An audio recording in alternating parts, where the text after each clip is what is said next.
ई live study platform पर आप सभी का स्वागत है। इस सीरीज में हम डिस्कशन कर रहे हैं हिमाचल प्रदेश सचिवालय की कोचिंग के बारे में। सबसे पहले हम कंप्लीट करेंगे हिमाचल प्रदेश सामान्य ज्ञान को। तो इससे पहले आपको उसके 6 वीडियो जारी कर दिए गए हैं, उनको सुन लीजिएगा। ये अगला वीडियो है, इसको भी आप ध्यान से सुनिएगा। इस वीडियो में हम समझेंगे हिमाचल प्रदेश में जो रेल मार्ग है, कहाँ कहाँ पे रेल मार्ग है, कहाँ कहाँ से प्रश्न पूछे जाते हैं। इसके अलावा और भी काफ़ी महत्वपूर्ण टॉपिक यहाँ पे कवर अप होने वाले हैं। तो आइए शुरुआत करते हैं हिमाचल प्रदेश के रेल मार्ग से। सबसे पहले आप याद रखिएगा, हिमाचल प्रदेश भौगोलिक दृष्टि से देखा जाए तो एक पहाड़ी क्षेत्र है। यहाँ पे रेल मार्ग के विकास में काफ़ी दिक्कतें आती है। यदि अभी तक की रेल विकास की यात्रा की हम बात करें तो जब से अंग्रेजों ने हमारे हिमाचल प्रदेश को छोड़ा है, जब से आज़ाद किया है, काफ़ी कम काम रेलवे के क्षेत्र में हो पाया है। लेकिन हम समझेंगे अंग्रेजों के समय से लेकर वर्तमान में समय तक क्या क्या एक्टिविटीज़ वहाँ पे हुई है। सबसे पहले शुरुआत करते हैं, एक बहुत ही हिस्टोरिकल और ऐतिहासिक जगह है हमारी शिमला में। तो इसी शिमला में कालका और शिमला के बीच में एक रेल मार्ग बनाया गया है जिसे नैरो गेज कहा गया है। देखिए, नैरो का थोड़ा सा छोटा स्तर का एक होता है, एक ब्रॉड गेज इसमें आता है जो बड़े स्तर का होता है। आगे हम पढ़ेंगे।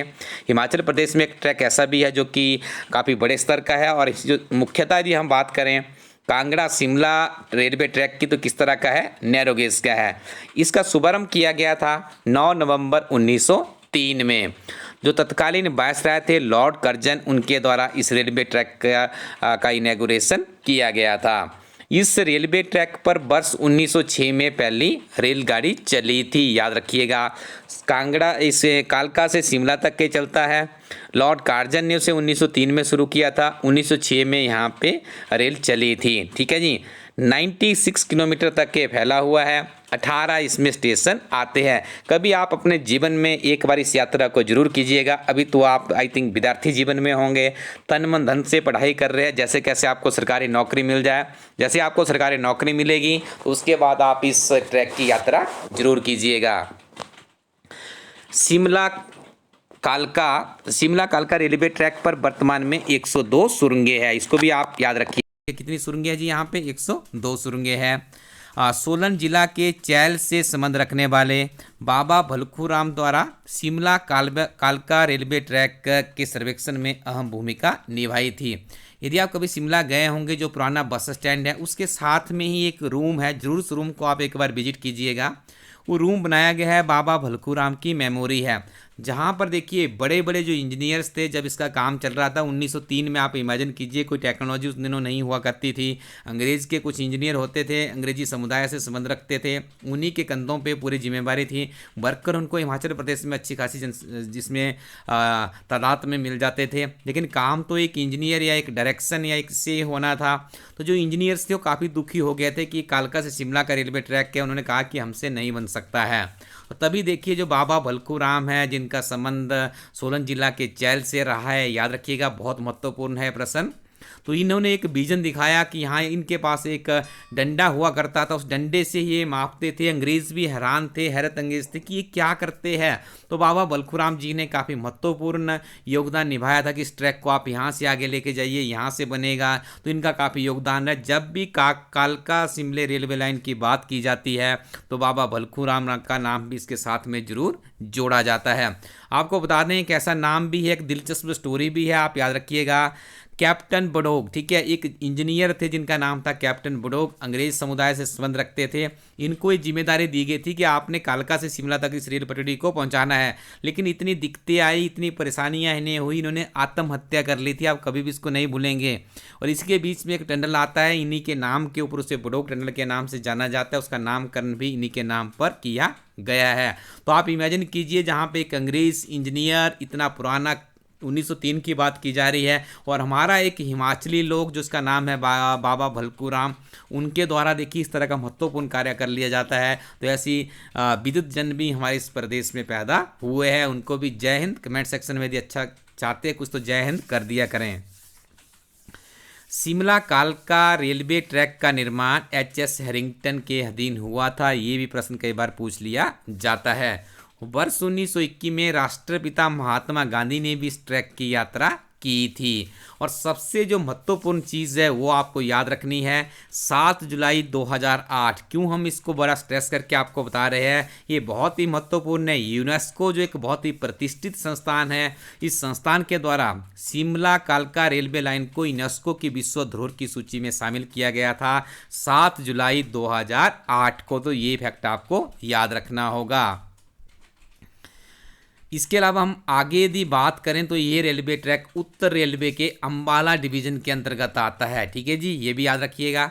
देश विदेश के सैलानी यहाँ पर हर वर्ष एक ट्रेन यहाँ पे चलती है जिसका नाम है टॉय ट्रेन। आप इसका आनंद उठाइएगा, बहुत धीमी गति से चलती है। जब आप इस ट्रैक पे आएंगे तो हिमाचल प्रदेश की एक्चुअल में प्राकृतिक सुंदरता है उसका आप लुत्फ उठा सकते हैं। बहुत धीरे धीरे, जॉय का मतलब भी होता है आनंदमयी आपकी ये यात्रा होने वाली है। जब आपको जॉब लग जाएगी तो इस यात्रा पे जरूर निकलिएगा। अपने आप को मोटिवेट कीजिए, बहुत ज़्यादा कड़ी मेहनत कीजिए और इतनी मेहनत कीजिए कि आपका कंपटीशन में कोई भी नहीं आपके आगे खड़ा होना चाहिए। निश्चित तौर पर आपको नौकरी मिलेगी, फिर आप इस तरह की यात्रा का लुत्फ भी उठाइएगा।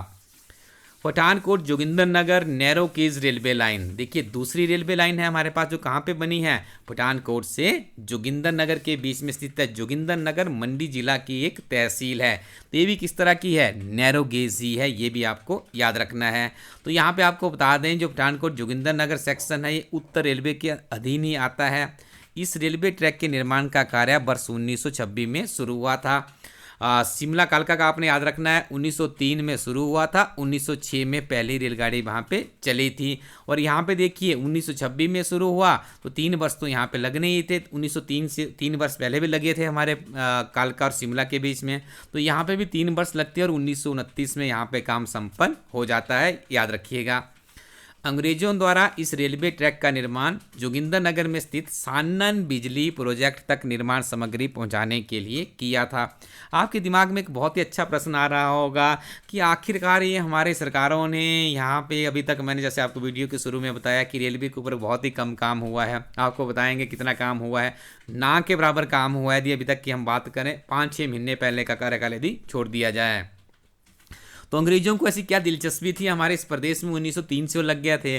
देखिए हमारे प्रदेश में बहुत से प्राकृतिक संसाधन थे, तो अंग्रेजों ने यहाँ से उनको लेके जाना था, तो कंधे के ऊपर उठा के लेके जाते तो कितने लेके जाते। तो अंग्रेजों ने क्या किया था, देखिए आज हमें विकास का एक बहुत अच्छा, एक सुंदर और एक सुशील उदाहरण लगता है, लेकिन काफ़ी ज़्यादा हमें लूटा भी गया है। इनका मेन कारण क्या था, जो सानन बिजली प्रोजेक्ट था उसका निर्माण करना था। अंग्रेजों को शानो शौकत से जीने के लिए बिजली की आवश्यकता थी और भी उन्होंने काफ़ी ज़्यादा यहाँ से ट्रांसपोर्टेशन करके हमारे प्रदेशों का माल लेके जाना था।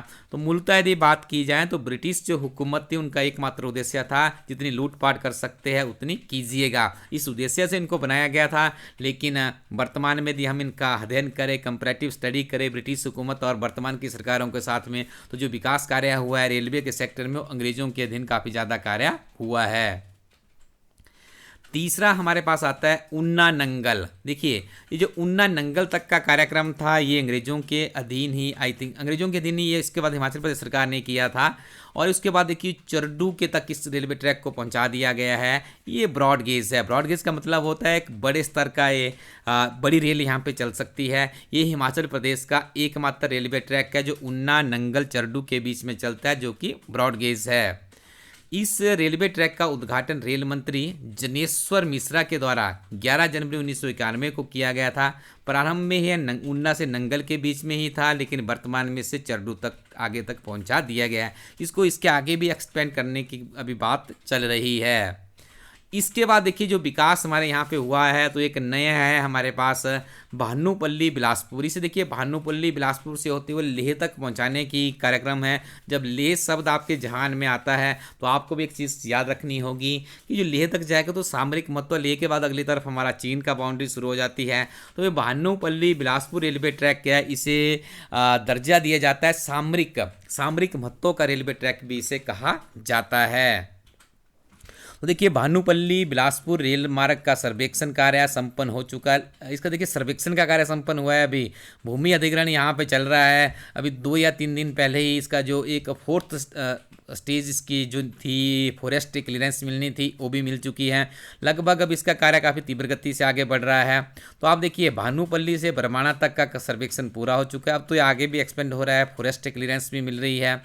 करीब 64 किलोमीटर लंबी इस रेलवे ट्रैक में भानुपल्ली से बरवाना तक 20 सुरंगें बनाई जाएगी। छोटे बड़े अनेक तरह के इसमें 18 तरह के पुल रहेंगे। और भानुपल्ली से बरवाना तक की रेलवे लाइन का आधे से ज़्यादा ट्रैक सतलुज नदी के से होकर निकलेगा। याद रखिएगा, सतलुज नदी का काफ़ी ज़्यादा महत्व है। हिमाचल प्रदेश में सबसे बड़ी लंबी नदी है, 320 किलोमीटर तक हिमाचल प्रदेश में बहती है। गोविंद सागर झील भी इसी नदी पर बनी हुई है। जब ये रेलवे ट्रैक बन जाएगा तो देखिए इस नदी का देखिए आधे से ज़्यादा एरिया यदि सतलुज के किनारे से होकर जाएगा तो यात्रियों के लिए काफ़ी सुहावना सफ़र ये होने वाला है। और इसके लिए सबसे महत्वपूर्ण जो चीज़ है जो आपको याद रखनी है, भारत सरकार इसके लिए 50% फंडिंग कर रही है, रेल मंत्रालय 25% फंडिंग कर रहा है, हिमाचल प्रदेश सरकार भी यहाँ पे 25% ही खर्च करेगी। तो ये 100% खर्चा यहाँ पे आपके समक्ष है। मतलब भारत सरकार की यहाँ पे हिस्सेदारी 50% है, रेलवे मंत्रालय और हिमाचल प्रदेश सरकार की 25% का ही खर्चा यहाँ पे वहन किया जाएगा। तो ये आपके लिए सबसे लेटेस्ट यहाँ पे अपडेट था। अब हम आगे बढ़ेंगे हिमाचल प्रदेश के कुछ लोकप्रिय नाम।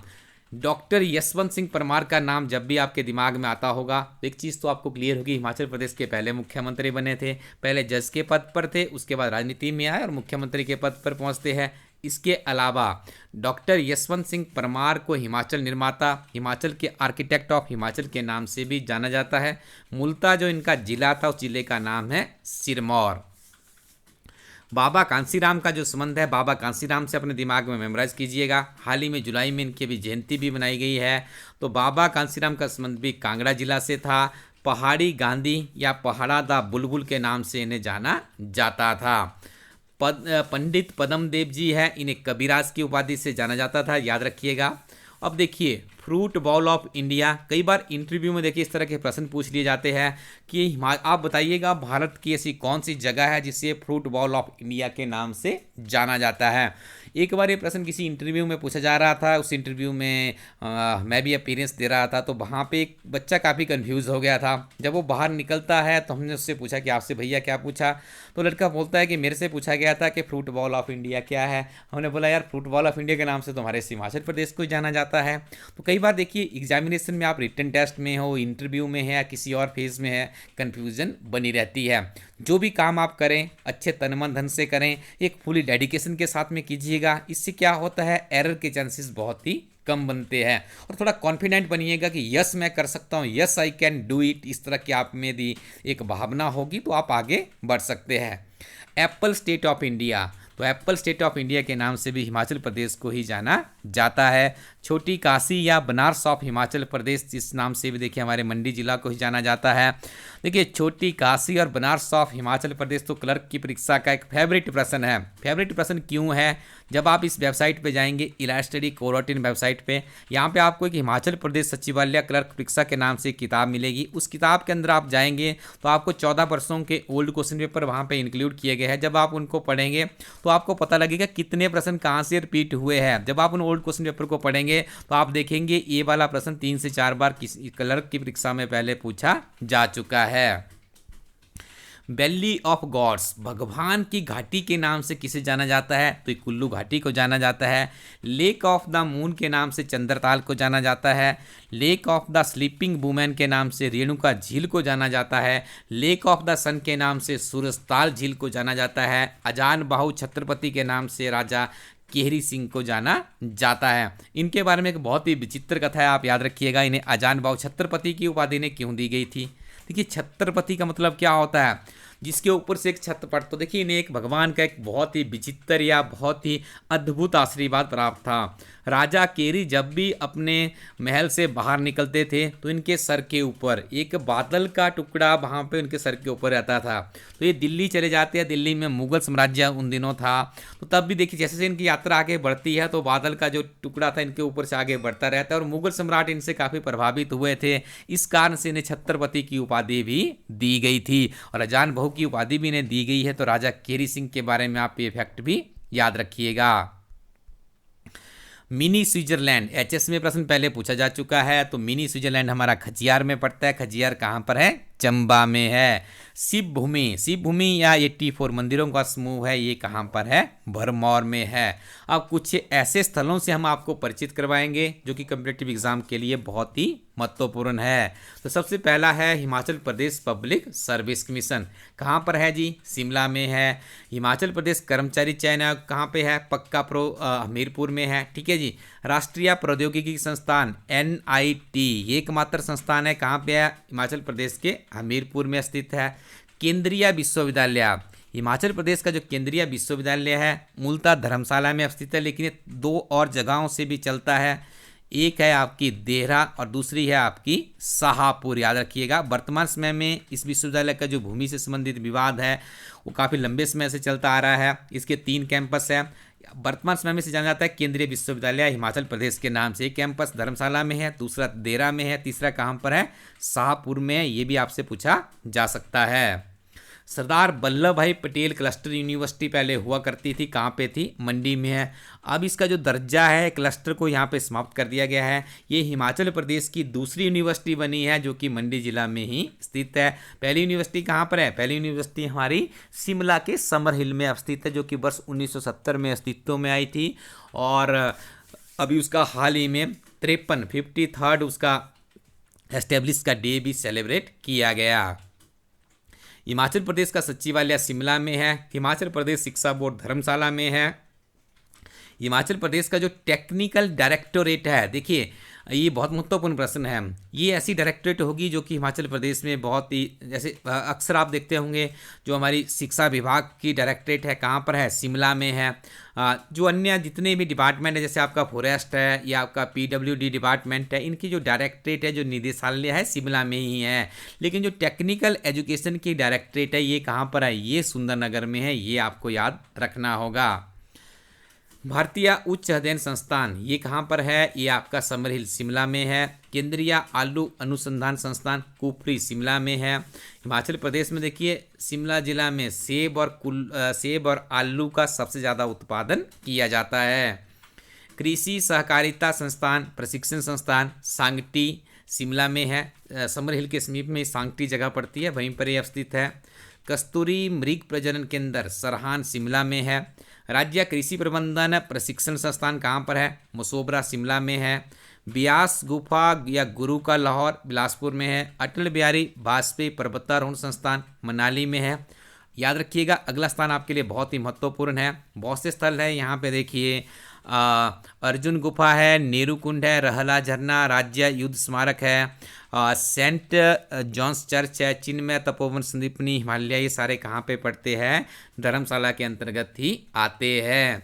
राष्ट्रीय जीव विज्ञान प्रयोगशाला या फिर स्वामी विवेकानंद अस्पताल है जो एक चैरिटी के माध्यम से काम करता है, पालमपुर में स्थित है। शोभा सिंह आर्ट गैलरी अंद्रेटा में है। याद रखिएगा बहुत ही पॉपुलर प्रश्न है, क्लर्क की परीक्षा का फेवरेट प्रश्न है। इन दोनों में से बहुत बार प्रश्न पूछा जा चुका है। शोभा सिंह आर्ट गैलरी है और रोरिक आर्ट गैलरी है, कहाँ पे पड़ती है?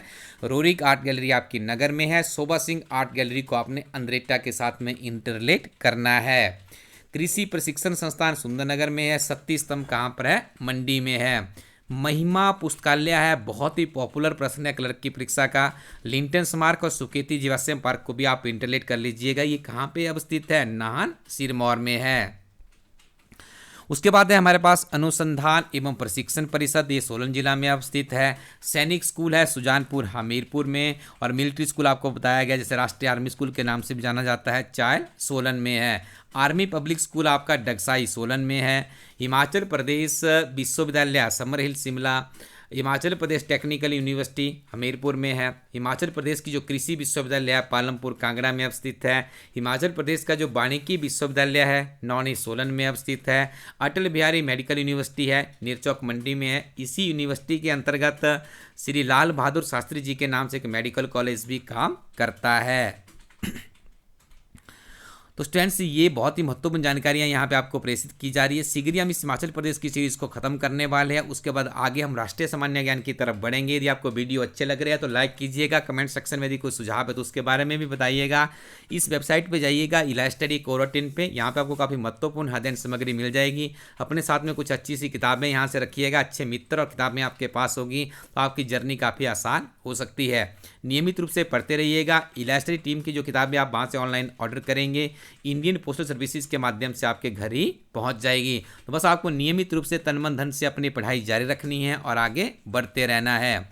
अगले वीडियो में हम डिस्कशन करेंगे एक ऐसा टॉपिक जिसमें से अक्सर कम्पिटिटिव एग्जाम में प्रश्न पूछा जाता है, हिमाचल प्रदेश के लेखक और पुस्तकें। कुछ आपको यहाँ पे टिप्स भी देंगे ताकि आपको बहुत आसानी से ही ये किताबें और सारी चीज़ें याद हो जाए। इसके साथ में हम हिमाचल प्रदेश के प्रमुख मंदिरों को भी यहाँ पर रिव्यू करेंगे। हिमाचल प्रदेश के कौन कौन से प्रमुख मंदिर है, किस तरह के मंदिर शैली में बनाया गया है, कौन कौन सी जगह पे मंदिर अब स्थित है। तो ये सारे प्रश्न आपके लिए बहुत इंपॉर्टेंट होने वाले हैं। तो आप नियमित रूप से हमारी सीरीज़ को फॉलो करते रहिएगा। क्लर्क परीक्षा के अलावा यदि आप अन्य किसी भी एग्जाम की तैयारी करें तो उसके लिए भी सीरीज़ काफ़ी लाभान्वित आपके लिए होने वाली है। Thank you very much. Keep watching elite study YouTube channel.